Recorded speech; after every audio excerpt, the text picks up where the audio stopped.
வணக்கம்.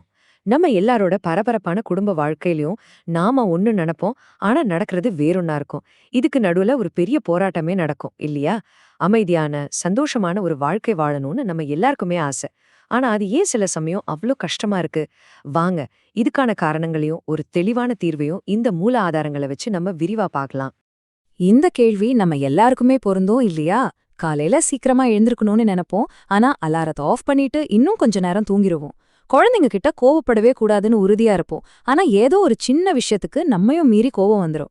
இந்த மாதிரி நமக்குள்ள நடக்கிற போராட்டம் தான் நம்மளோட தினசரி அமைதியை கெடுக்குது.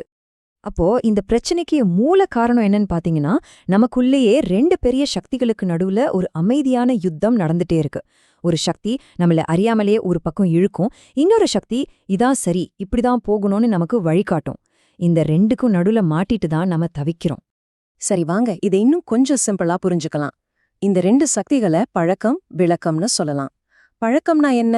அது பல ஜென்மங்களா ஏன் இந்த வாழ்க்கையில கூட நாம திரும்ப திரும்ப செஞ்சு பழகின விஷயங்கள். அது ஆட்டோமேட்டிக்கா நம்மள ஒரு பாதையில இழுத்துட்டு போகும். ஆனா விளக்கம் அப்படி இல்ல. அது நம்மளோட அறிவு, நம்ம ஞானம். இத செஞ்சா தப்பு, துன்பம் வரும்னு நமக்கு தெளிவா புரிய வைக்கும்.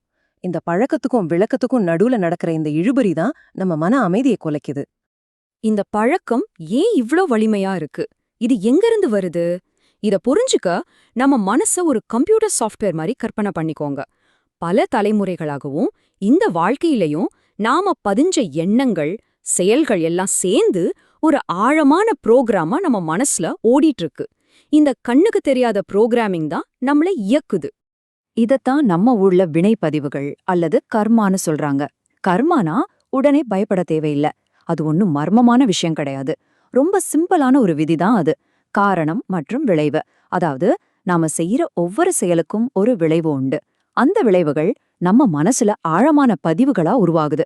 இந்த பதிவுகள் தான் நம்ம குணத்தையும் நம்ம எதிர்காலத்தையும் தீர்மானிக்கிற சக்தியா இருக்கு. இந்த மென்டல் சாஃப்ட்வேர்ல 3 முக்கியமான லேயர்ஸ் இருக்கு. முதல் லேயர் சஞ்சித கர்மா. இது ஒரு பெரிய ஸ்டோரேஜ் கிடங்கு மாதிரி. நம்ம மூதாதையர்கள் கிட்டேந்து தலைமுறையா வர எல்லா பதிவுகளும் இதுல தான் சேமிப்பாகியிருக்கும். ரெண்டாவது பிராரப்த கர்மா. இது அந்த பெரிய கிடங்குல இருந்து இந்த வாழ்க்கையில அனுபவிக்கிறதுக்காக நாம எடுத்துட்டு வந்து ஒரு சின்ன மூட்டை மாதிரி. நம்மளோட இப்போதைய குணங்களையும் சூழ்நிலைகளையும் இதுதான் தீர்மானிக்குது. கடைசியா மூணாவது ஆகாமிய கர்மா. இது நாம ஒவ்வொரு நாளும் புதுசா எழுதுற கம்ப்யூட்டர் கோட் மாதிரி. நம்மளோட இன்னைய எண்ணங்களும் செயல்களும் உருவாக்குற புதிய பதிவுகள். இந்த மூணும் தான் நம்மள முழுசா இயக்குது. சரி, இவ்ளோ பெரிய ப்ரோக்ராம் இருக்கு, இத மாத்தவே முடியாதா? பழக்கத்தோட பிடியிலே நம்ம இருக்கணுமான்னு கேட்டா நிச்சயமா இல்ல. மாத்த முடியும். அந்த பழைய கோட அழிச்சு புது கோடை எழுத முடியும். அதுக்கான ஒரு அற்புதமான ரொம்ப பிராக்டிக்கலான ஒரு டூல் கிட்ட தான் அந்த மூல ஆதாரம் நமக்கு கொடுக்குது. இது வெறும் தத்துவம் கிடையாது, நம்ம அன்றாட வாழ்க்கையில பயன்படுத்தக்கூடிய ஒரு பயிற்சி முறை. இந்த பயிற்சி முறைக்கு பேர் தான் மனவளக்கலை. இது குடும்ப வாழ்க்கையில இருக்கிற நமக்காகவே ரொம்ப எளிமையா வடிவமைக்கப்பட்ட ஒரு குண்டலினி யோக பயிற்சி. இதுக்காக நீங்க குடும்பத்தை விட்டுட்டு காட்டுக்கு போகணும்னு அவசியமே இல்ல.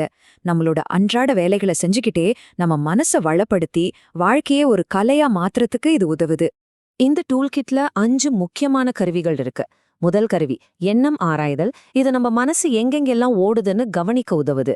ரெண்டாவது ஆசை சீரமைத்தல். எது தேவை எது பேராசைன்னு பிரிச்சு பார்க்க. மூணாவது சினம் தவிர்த்தல். கோபப்பட்ட நம்ம சக்தியை வீணாக்காம பாதுகாக்க. நாலாவது நம்ம தவறுகளை திருத்திக் கொள்வது. பழைய பதிவுகளை கொஞ்சம் கொஞ்சமா தூய்மைப்படுத்த. கடைசியா நான் யார் என்ற உண்மையை தேடுவது. இது நம்மளோட உண்மையான இயல்பை உணர வழிவகுக்கும். இந்த பயிற்சிகள் நம்ம மனசுல இருக்கிற வேண்டாத பதிவுகளை மாற்றி நல்ல பதிவுகளை உருவாக்க பெரிய உதவியா இருக்கும். இப்போ இந்த ஸ்லைட்ல இருக்கிற மேற்கோள் ரொம்ப ஆழமானது. துறவுனா எல்லாத்தையும் விட்டுட்டு ஓடுறதுன்னு நம்ம தப்பா நினைச்சிட்டு இருக்கோம். ஆனா உண்மையான துறவுனா உலகத்துல இருக்கிற எல்லாத்தையும் அளவோடும் முறையோடும் அனுபவிக்க கத்துக்கிறது தான். அளவுக்கு அதிகமா சாப்பிட்டா உடம்புக்கு கெடுதி இல்லையா? அதே மாதிரி தான் எல்லாமே. அந்த சரியான அளவை தெரிஞ்சுக்கிறது தான் உண்மையான ஞானம். சரி, இந்த உள் மனப்பயிற்சிகள் எல்லாம் செஞ்சா நம்ம வீட்ல என்ன மாற்றம் நடக்கும்? நம்ம மனசுல வர்ற அமைதி எப்படி நம்ம குடும்பத்தை பாதிக்கும்? நிச்சயமா பாதிக்கும். நம்ம உள் மனசுல வர சமநிலை நேரா நம்ம வீட்லயும் எதிரொலிக்கும். நம்ம கிட்ட வர சுய விழிப்புணர்வு நம்ம குடும்ப உறவுகளையே அடியோட மாத்தி அமைச்சிரும். யோசிச்சு பாருங்க, இந்த பயிற்சிக்கு முன்னாடி நம்ம மனநிலை எப்படி இருக்கும்? என் மனைவி இப்படி இருக்கணும், என் கணவர் நான் சொல்றத கேட்கணும், என் பிள்ளைகள் நான் நினைச்ச மாதிரி வரணும்னு எதிர்பார்ப்போம். இந்த எதிர்பார்ப்பு தான் எல்லா பிரச்சனைக்கும் காரணம். ஆனா இந்த சுய விழிப்புணர்வு வந்த பிறகு நம்ம பார்வை எப்படி மாறும் தெரியுமா? அவங்களோட தேவைகள் என்ன, அவங்களோட ஆசைகள் என்ன, நான் அவங்களுக்கு எப்படி உதவ முடியும்னு யோசிக்க ஆரம்பிப்போம். இந்த ஒரு சின்ன மனமாற்றம் தான் குடும்பத்துல ஒரு பெரிய நல்லிணக்கத்தை உருவாக்கும். இன்னொரு ரொம்ப ரொம்ப முக்கியமான விஷயம், ஒரு வீட்ல கணவன் மனைவி உறவு எவ்வளவு சந்தோஷமா புரிதலோட இருக்கோ அந்த அளவுக்கு தான் பிறக்கப் போற குழந்தைங்களும் நல்ல குழந்தைங்களா இருப்பாங்க. கணவன் மனைவிக்குள்ள நடக்கிற சண்டைகள், மனக்கசப்புகள் எல்லாமே குழந்தைங்களோட குணத்துல நேரடியா பிரதிபலிக்கும். நமக்கு நல்ல குழந்தை வேணும்னா முதல்ல நாம 2 பேரும் நல்லிணக்கத்தோட அன்பா வாழ கத்துக்கணும்.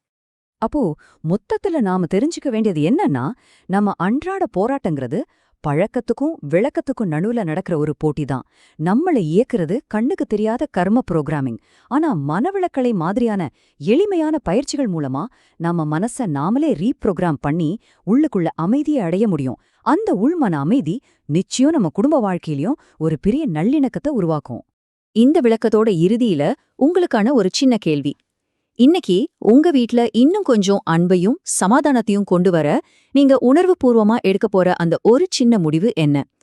அது ஒரு நிமிஷம் கோபத்தை தள்ளி போடுறதா இருக்கலாம், இல்ல உங்க துணை செஞ்ச ஒரு சின்ன விஷயத்த மனசார பாராட்டுறதா இருக்கலாம்.